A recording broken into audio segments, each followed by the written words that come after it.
And now we move to another trade where another monster haul, Tanner Jeannot, of course, traded from the Nashville Predators to, of all teams, of course, the Tampa Bay Lightning, where they get defensive prospect Cal Foote, a 2025 first round pick. Yeah, a 2025 first round pick, which is a top 10 protected conditional, because of course, why wouldn't it be? A 2024 second round pick and 2023 third, fourth, and fifth round picks. Jesus Christ. That is a haul. Jesus Christ part two, right? Just talking about the Timo Meier trade and how extensive that was. I mean, Seriously. the Tanner Jeannot trade, same thing. I mean, but this one certainly more lopsided than that trade was. And look, Tanner Jeannot is a playoff type player. And Tampa Bay Lightning in the last few trade deadlines have not shied away one bit from trading for players like that. And you know what? They've gambled. Remember, they gave up 2 first-round picks for Brandon Hagel, so they've gambled big time. And before that, they gave up 2 first-round picks each. Okay, well, 1 first-round pick each, 2 in total for Blake Coleman and Barclay Goodrow. And it paid off. All 3 of them paid off. And, Brandon Hagel is on the top line playing with Braden Point right now. He's a top line player. So, I just want to point that out there. And Tanner Jeannot is a player who's having a down season. He had an insane shooting percentage last year, a career year last year, of course, in his rookie year.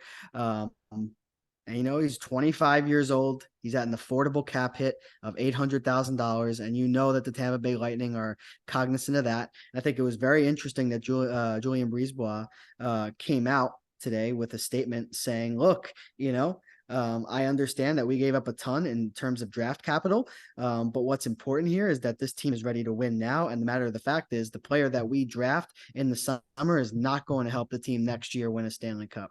And you know who is? This player. So, yeah, was it a king's ransom to give up? Yes. But, the Tampa Bay Lightning have not shied away from a move like this before. And I wouldn't be surprised if it worked out in their favor, Shades. Oh, no, I wouldn't be surprised either. They've won 2 out of the last 3 cups. And Nick Paul, too. Just want to add him to the list. Last year, getting him from Ottawa. You know how good he was in that Eastern Conference final? I know you do. I mean, yeah, he torched us. Yeah. Yes, he did, especially in Game 6.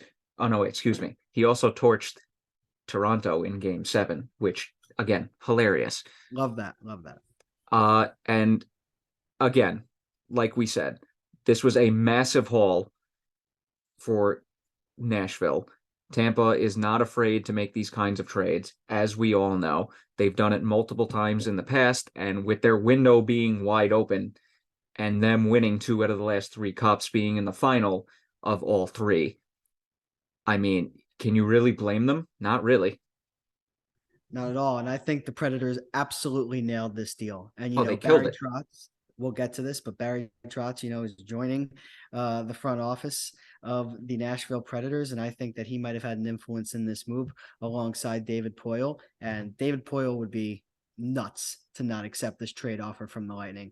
And I bet it was Julien Brisebois who reached out. I bet he had his eyes on this player for a very, very long time. So good for the Tampa Bay Lightning. I'm very interested to see how it works out. And we'll get to the Maple Leafs because this potential first round matchup between 2 and 3 in the Atlantic Division, holy smokes. We got some good hockey on our hands with the moves that are being made.